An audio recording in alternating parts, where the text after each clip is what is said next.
Hey there, Stephen Johnson reporting again. I blew it last night. Okay, I'm trying to get the teaching compressed into time because I realize how short your time is, how limited. Ergo, a little 3-minute summary thing. I want to tell you this. It went longer last night, but I nailed it. And I'm excited about this, which is interesting because it's not even my model. I got this from a book. It's not a Christian book, but God began to light me up and show me the application and connect all the dots for me scripturally. That's what I connect to you.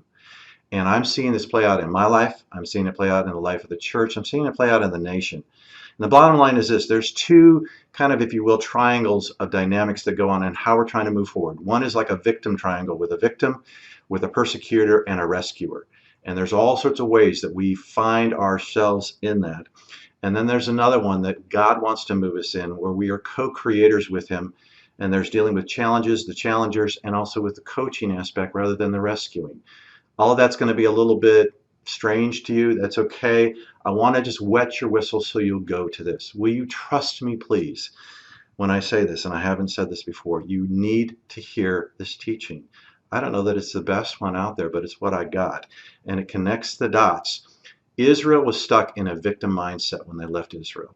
This time that we're in right now, between the first and the third month, is a hinge month to get them ready for what God wants to do to promote them in Sinai.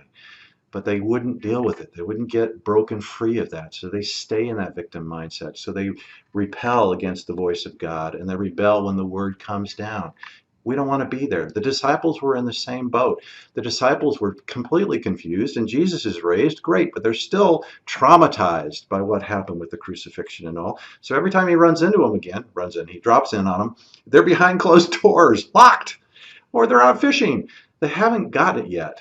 So he has to speak into them. God is speaking into us now so that when we come across into that remembrance again of Pentecost and of the dynamic that God wants to bring now, we're ready to hear the fresh word and get the empowerment. But our minds have to be shifted off of this victim mentality and moving into the new thing. Please invest the time. Watch the replay.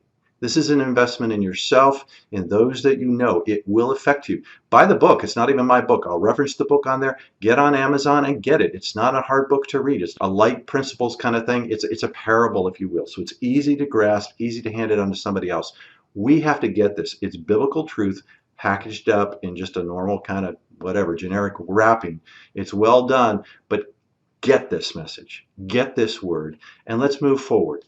Dialogue about it. There'll be some things that may bug you. What did you mean by that? This could be a controversial word, but you want to understand it. Okay? Do this for yourself.